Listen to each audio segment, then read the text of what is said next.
On RT5-3, we're going to learn the last three trig functions. So we've learned sine, cosine, tangent, which are three trig functions, but there are three more. So I'm going to think about a right triangle. And if theta is here, the sine of theta, we said, would be the opposite side over the hypotenuse.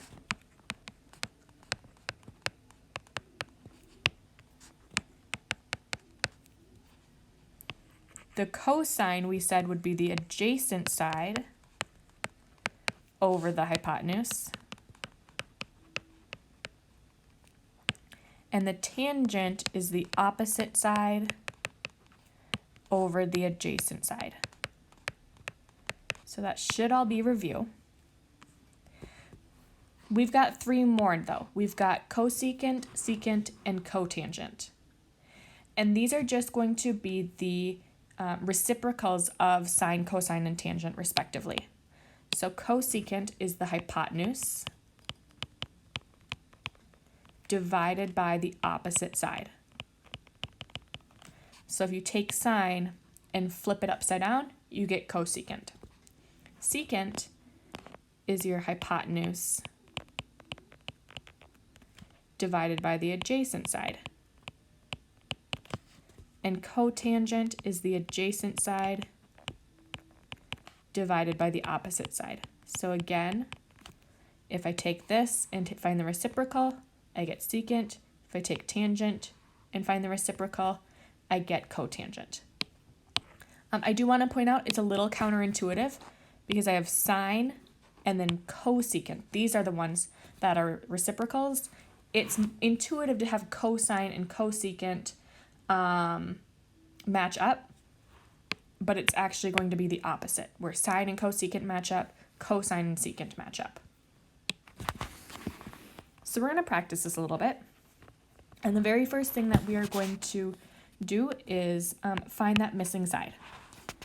So I know from the Pythagorean formula that 6 squared has to equal my missing side squared plus 4 squared. So I've got 36 equals x squared plus 16. So x squared is 20, which means x equals the square root of 20. And because I'm a big kid, I'm going to go ahead and simplify that fraction, or that radical rather. So it's the square root of 4 and the square root of 5. Square root of 4 is 2. So that missing side is 2 square roots 5.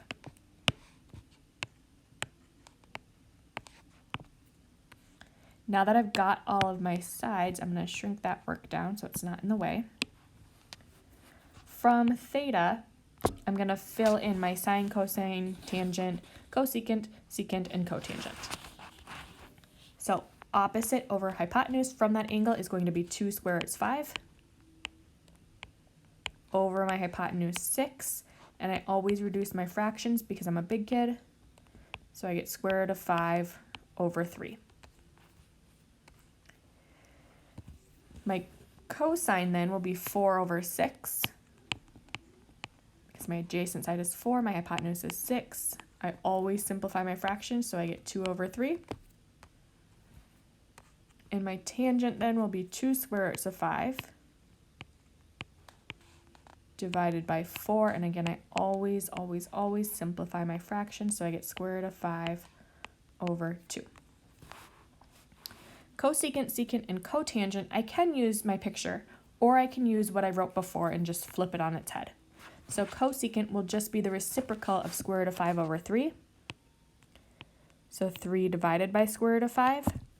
Remember, friends, I'm not allowed to have a radical in my denominator, so I'm going to multiply by 1, but wearing a funny hat.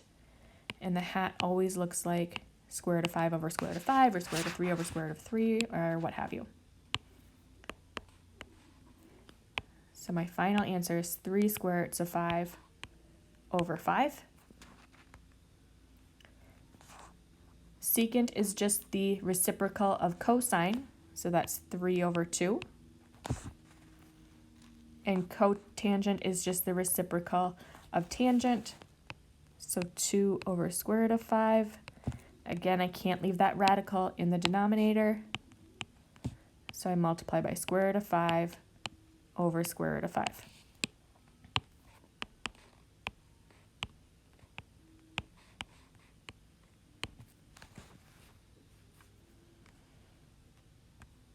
On this next one, I'm not given a complete picture. I'm just given my sine is 2 over 3.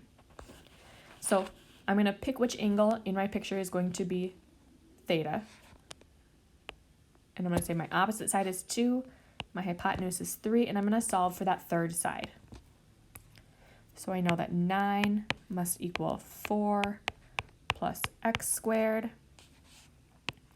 So 5 equals x squared. So x equals square root of 5.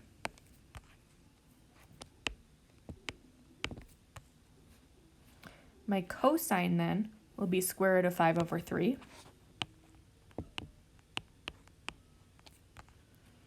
And my tangent will be 2 over the square root of 5. But I can't leave my radical in the denominator.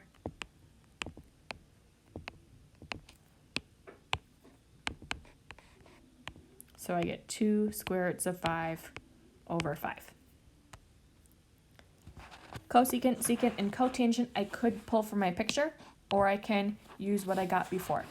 Okay, so if I want to use my picture to solve for cosecant, I'm looking for my hypotenuse 3 over my opposite side 2.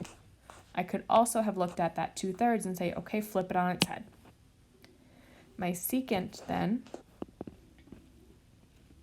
will be just the opposite of cosine, so I'll get 3 over the square root of 5. I can't leave my radical like that though.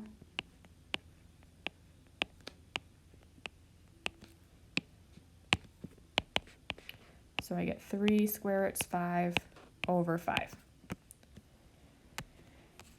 And lastly, my cotangent will be the adjacent side square root of 5 over the opposite side 2. One more example, this time my cotangent is 11/3. So that means the adjacent side is 11 and the opposite side is 3. I'm going to do the Pythagorean formula to find that missing side. So I get x squared equals 3 squared, or 9, plus 121, which is at 11 squared. So x squared equals 130. So x equals the square root of 130. And there are no perfect squares that I can divide 130 by.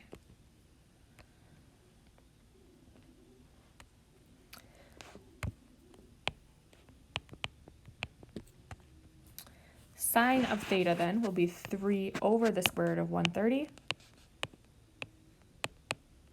And because I can't leave that in the denominator, I'm going to multiply by the square root of 130 over the square root of 130, which is the same as multiplying by 1, but this way all the other mathematicians don't make fun of me.